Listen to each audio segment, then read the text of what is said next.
धोलावीरा की सील्स को अगर हम जानने की कोशिश करते हैं तो उसमें हमें ये समझना होगा कि इनके ऊपर के हिस्से में हम देखते हैं कि इंस्क्रिप्शंस लिखी हैं और बीच वाले हिस्से में एक जानवर बना होता है जो कि वैदिक नक्षत्रों को दर्शाता है और ये आकाश मार्ग जिसको मोक्ष मार्ग भी कहते हैं उसको दर्शाता है। और जो तीसरा अंश जो होता है वो एक इसके सामने बर्तन नुमा एक चीज़ जो है वो जानवर के सामने है। तो ये वाला जो पैटर्न है इंस्क्रिप्शंस का, जानवर का, और जो ये सामने जो ये बर्तन नुमा चीज़ है, ये आपको हर जिसे हम स्टैंडर्ड सील कह सकते हैं उसमें मिलता है। इसमें जैसे हमने पहले जाना था कि इंस्क्रिप्शंस को पढ़ने की जो डायरेक्शन है, इसमें हमारे को डायरेक्शन को हम ऐसे जान सकते हैं कि टेल एंड से, पूंछ की तरफ से लेकर जो है ये फेस की तरफ पढ़ी जाती थी। जब आपको अगर कोई एनिमल की आकृति है तो हमेशा आप देखेंगे कि जो लेटर्स हैं वो सिमेट्रिकल हैं और उनकी जो डायरेक्शन है tail end to face end, पूंछ से लेकर जो मुख की तरफ ये पढ़ी जाती थी। और नहीं तो दूसरी टेक्निक जैसे हमने जाना था कि शब्दों को घुमा दिया जाता था, अगर शब्द को रोटेट किया जाता है तो वो भी इसी डायरेक्शन की तरफ संकेत करते हैं। और कुछ में हो सकता है कि बाई डायरेक्शनल भी मैसेज लिखे जाते थे। तो इस प्रकार से हम डायरेक्शन की जो पहेली है उसको बहुत आसानी से सुलझा सकते हैं। अगर अब हम दूसरी सील को देखते हैं तो उसमें भी वही पैटर्न हमें मिलता है कि जिसमें ऊपर हम देखते हैं कि सिमेट्रिकल इंस्ट्रक्शन लेटर्स हैं, इंस्क्रिप्शंस हैं, और इनकी डायरेक्शन जो है वो पूंछ से लेकर मुख के सिरे से हमें पढ़नी है। और ये जो आकाश मार्ग का जो जानवर है ये हमें मोक्ष प्राप्ति का मार्ग दिखाता है। ये वैदिक नक्षत्रास हैं जिसको हम इसको कंपोजिट एनिमल या एक मिश्रित जानवर कहते हैं, जो अलग अलग वैदिक नक्षत्रों को जानवरों के द्वारा बताया जाता है और उन सब जानवरों को एक ही जानवर में मिश्रित कर दिया जाता है। तो इसको ये सीक्रेट कोड था आकाश मार्ग का। और ये जो हम देख रहे हैं सामने कि ये जो बर्तनुमा चीज़ है ये हर एक जानवर के आगे हमें दिखाई देती थी। एक और धोलावीरा सील में हम देखते हैं कि ये सिमेट्रिकल लेटर्स हैं और इस सिमेट्रिकल लेटर में एक एसिमेट्रिकल जो लेटर है वो हमारे को एक दिशा की तरफ इशारा करता है और पूंछ से लेकर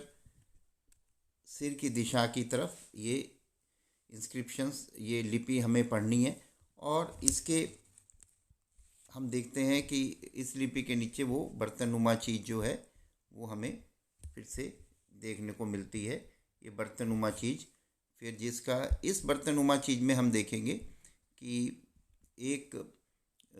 ऊपर का बर्तन होता है, एक ये नीचे का बर्तन होता है और एक इसका जो है वो खड़ा रखने के लिए एक स्टैंड होता है। और जो नीचे वाला जो बर्तन है वो स्टैंड के साथ फिक्स्ड होता है और ऊपर वाला ये ढक्कन के तौर पे होता है। इसे हम और विस्तार से अभी जानेंगे। अब हम देख रहे हैं कि ये ऊपर वाला बर्तन का हिस्सा है और जो नीचे वाला बर्तन का हिस्सा है वो स्टैंड के साथ फिक्स्ड है। और उसके ऊपर जो ये ऊपर वाला बर्तन है इसको हम खोल और बंद कर सकते हैं, जिसे कि हम लिड कह सकते हैं, ढक्कन कह सकते हैं। और इस बर्तन के अंदर एक और बर्तन रखा हुआ है, इसको Gupta pot and pot model मैंने कहा है। और इसमें हम जान सकते हैं कि जो इसके अंदर है वो धुआं बनाने वाली एक मिश्रित चीज़ होती है, जिसमें आप गोंद या अन्य प्रकार की जड़ी बूटियां डालते हैं, जिससे कि एक किस्म का जो हम बोलते हैं जिसको कि होली स्मोक या धुआं या धुनी के नाम से जानते हैं। और ये स्पेशल जो मिक्सचर, ये गूगल धूप और बाकी की चीज़ों से बनाया जाता था। एक स्पेशल मिश्रित जड़ी बूटियों का मिश्रित एक मिक्सचर होता था, जिसे कि रख के जो जलनशील होता था, जिसे जलाकर जब आप ढक्कन को बंद करेंगे तो इसकी एक बहुत बर्तन की खासियत से हम देखते हैं कि इस बर्तन के अंदर आप देखेंगे कि छोटे छोटे जो छेद आपको दिखाई दे रहे हैं, ये सिर्फ छेद मात्र ही नहीं है, बल्कि ये एक बहुत स्मार्ट जो है नालियों का प्रबंध है कि हम ऊपर वाली लिड को, ऊपर वाले ढक्कन को बंद कर सकते हैं और उसको बंद करके जो अंदर धुआं देने वाली जो धुनी है वो स्पेशल छेद से होती हुई जब बाहर निकलेगी, तो क्योंकि ये जो नालियां हैं आप देखेंगे ये घुमावदार नालियां हैं, तो ये घुमावदार नालियों से होती हुई जब ये धुआं बाहर निकलता है तो वो धुआं भी घूमता है। ये आप घुमावदार नालियों को इसके डिज़ाइन पर हूबहू देख सकते हैं यहाँ कि किस प्रकार से ये घुमावदार जो नालियाँ हैं वो इस बर्तन के ऊपर बनी हुई है।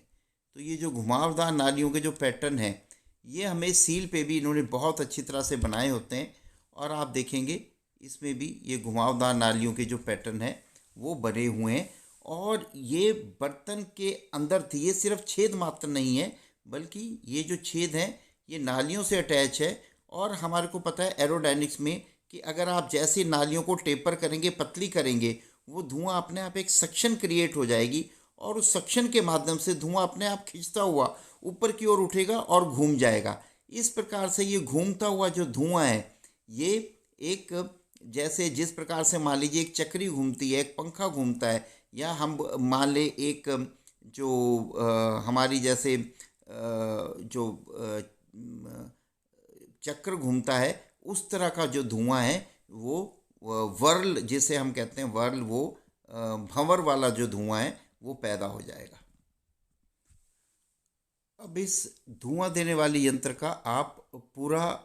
नज़ारा देख सकते हैं कि किस प्रकार से ऊपर का बर्तन है और हमारे पास जो है